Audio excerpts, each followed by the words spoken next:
Hello again, this is Hiro. This chapter is about heat stress on my pines, mostly Japanese black pines, but I got some reds and some uh, ponderosas and scotch.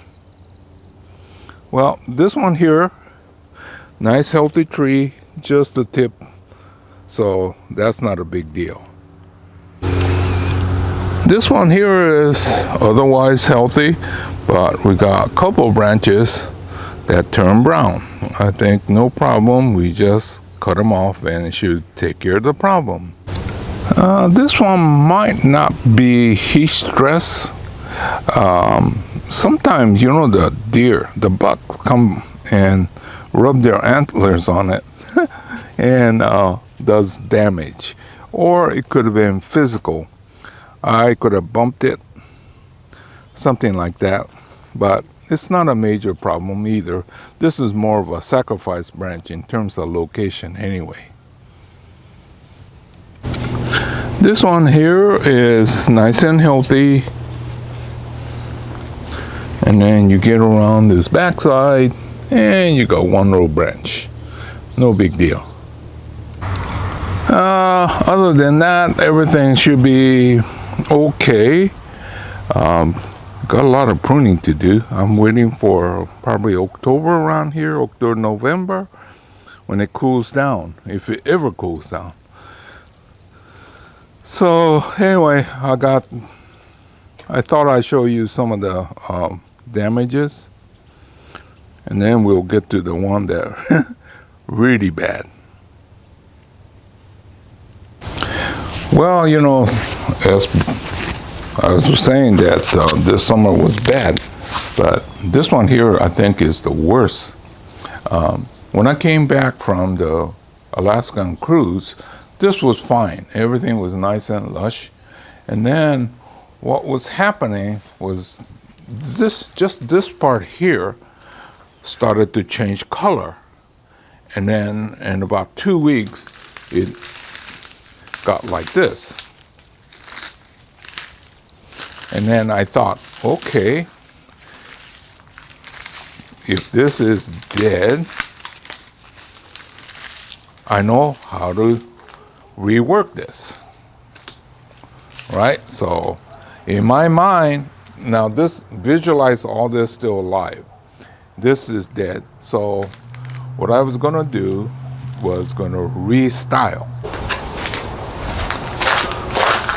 Okay, still visualize this is still green, right? So I thought what I could do is to take this and tilt like that. That would work. And then this started turning brown.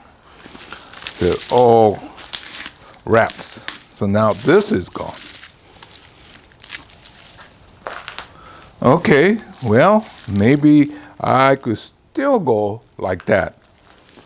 Unfortunately, that one started to go in. Well, with this gone, I don't have much left, do I? And I think this is all the stress from the summer heat. I think this is the worst of all the ones that I had. So I'm not happy with this color. So I might just be wasting my energy trying to work this out. But if it stops here, I still have some potential.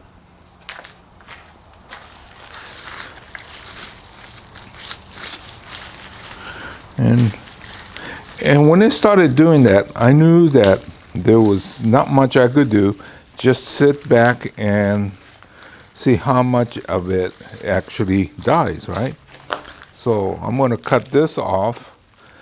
I'm contemplating leaving that because if this lives, I want to tie it to there so that we could avoid a lot of hassle. We just tie it to this point right here. But the way it's going, and the lack of vigor. This might be the last time you see this. Yeah, well, at least you can see what my thought processes are when I have a situation like this. If it was just the top, I think I could have really worked it. Even at this point, if it doesn't completely die, I think I could still come up with something more interesting and decent. But I had the feeling this might be our final goodbye, which is a shame because this is probably 25 plus years old. If the rest doesn't die, I still have some possibilities. Even if I get it going, it'll probably take good 5 to 7, maybe even 10 years to get it to look like something. But I have the feeling that this will be the last time you will see this. So this chapter has been on stress, some heat stress in summer. We've had record number of 100 plus days. I think today's supposed to get up past 100 or above, and we're already at the end of September. So we've had a really hot summer, and continuously, I think the whole June and most of July was 100 or 100 plus. So anyway, this is Hiro saying goodbye. I'll see you again real soon, reporting not only on good-looking things, but things that happen when you're in the hobby. Sometimes you just can't help. Well, this one, there was no way I could have saved it because I know the water was okay. If it's the water, the whole thing would have died, but parts of it started dying. So I'm thinking that it's probably heat stress. Okay, so see you again in another chapter.